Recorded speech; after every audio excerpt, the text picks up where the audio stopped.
पंतप्रधान मोदी आज राजस्थानच्या बिकानेर दौऱ्यावर 26,000 कोटींच्या प्रकल्पांचं भूमिपूजन करणार। मोदी नाल एअरबेसलाही भेट देणार।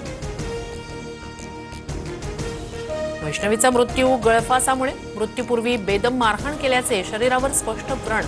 शवविच्छेदन अहवालातून धक्कादायक माहिती समोर। वैष्णवीचा हुंड्यासाठी जाच होत असल्याचा आरोप। वैष्णवीची सासू, नवरा, नणंद अटकेत तर दीर आणि सासरे राजेंद्र हगवणे यांचा शोध सुरू। राजेंद्र हगवणेला अजून अटक का नाही? हगवणे कुटुंबियांकडून माझ्या मुलीचा छळ, वैष्णवीच्या आईवडिलांचा गंभीर आरोप। वैष्णवीचे सासरे राजेंद्र हगवणे अजित पवारांच्या राष्ट्रवादीचे पदाधिकारी। अजित पवारांनी लग्नात फॉर्च्युनर कार पाहून ही गाडी तुम्ही मागितली की त्यांनी दिली असं हगवणेंना विचारलं होतं। वैष्णवीचे वडील अनिल कसपटे यांची माहिती। वैष्णवी हगवणेची मृत्यूपूर्वी तिच्या मैत्रिणीसोबतची ऑडिओ क्लिप व्हायरल। लग्न करून चूक केली, ऑडिओ क्लिपमध्ये वैष्णवीकडून उल्लेख। TV9 मराठी ऑडिओ क्लिपची पुष्टी करत नाही। विधिमंडळ अंदाज समितीतील आमदारांसाठी धुळ्याच्या गुलमोहर विश्रामगृहात 5 कोटी ठेवले। माजी आमदार अनिल गोटेंचा आरोप। प्रशासनाकडून पैसे ठेवलेल्या खोलीत तपासणी सुरू। विकास कामांमधील भ्रष्टाचारात अधिकाऱ्यांचा असलेला सहभाग दाबण्यासाठीच आमदारांना मलिदा। शिंदेच्या शिवसेनेचे अर्जुन खोतकर समितीचे अध्यक्ष। विधिमंडळ समितीसाठी 5 कोटींच्या आरोपांवरून राऊतांचा निशाणा। चीनचं षडयंत्र दाखवणाऱ्या 4 मोठ्या हालचाली। पाकच्या खैबर पख्तूनख्वामध्ये चीन धरण बांधून देणार।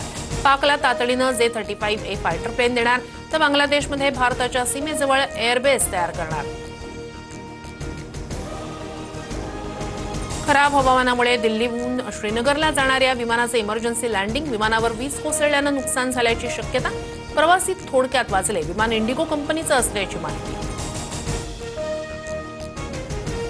पुणे, सातारा, धाराशिव, अकोला, रायगडसह राज्यभरात ठिकठिकाणी मान्सूनपूर्व पावसानं झोडपलं।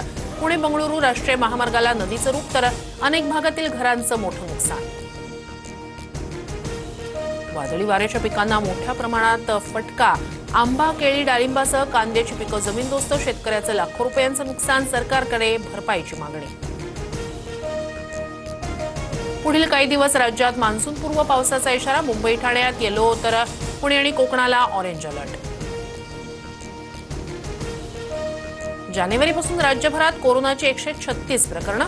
मुंबईत 126 कोरोना रुग्णांची नोंद। पुण्यात 1, नागपूरमध्ये 6, तर कोल्हापूर जिल्ह्यात 3 कोरोनाची लागण।